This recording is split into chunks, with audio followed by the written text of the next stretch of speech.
बैलेम Grove के हरे भरे जंगल में, जहां धूप पत्तों के बीच से झिलमिलाती और पत्तियां हवा में नाचती थीं, एक मेहनती चींटी रहती थी। उसका नाम था एक्सल। एक्सल हमेशा किसी न किसी काम में व्यस्त रहता, छोटे छोटे भोजन के टुकड़े अपने बिल की ओर ले जाते हुए। अपनी कड़ी मेहनत के बावजूद एक्सल खुद को छोटा और तुच्छ महसूस करता था।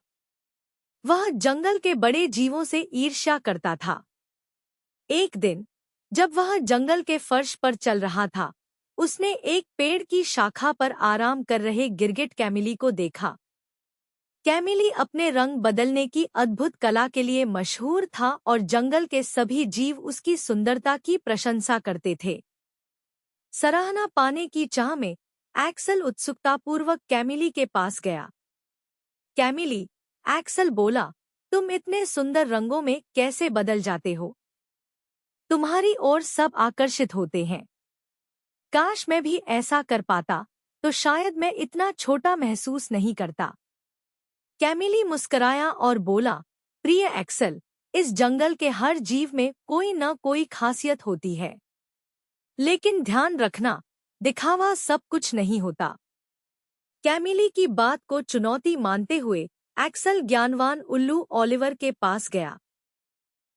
ओलिवर ने उसे कुछ दुर्लभ जामुनों से बनी एक औषधि दी, जिसे पीने से वह भी रंग बदलने की शक्ति पा सकता था। उत्साहित होकर एक्सल ने औषधि पी ली।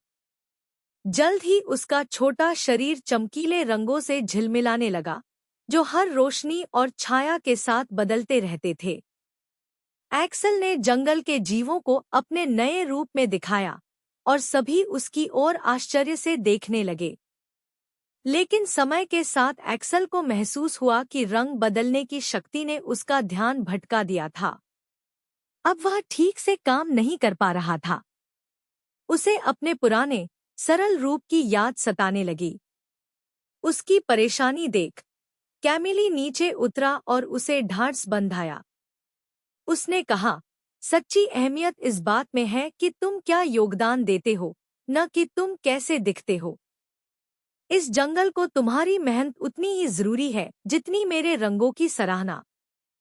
एक्सल ने कैमिली की बातों को गंभीरता से लिया और ओलिवर के पास जाकर अपनी पुरानी अवस्था वापस मांगी। जब वह दोबारा अपनी असली रूप में लौटा, तो उसने खुशी-खुशी अपना काम शुरू किया। बैलेम ग्रोव के सभी जीवों ने यह सीखा कि हर प्राणी, चाहे छोटा हो या बड़ा, इस जंगल की खूबसूरती में अपनी अहम भूमिका निभाता है। एक्सल अब संतुष्ट था, क्योंकि उसे समझ आ गया था कि असली महत्व हमारे काम और नियत में होता है, न कि बाहरी रूप में।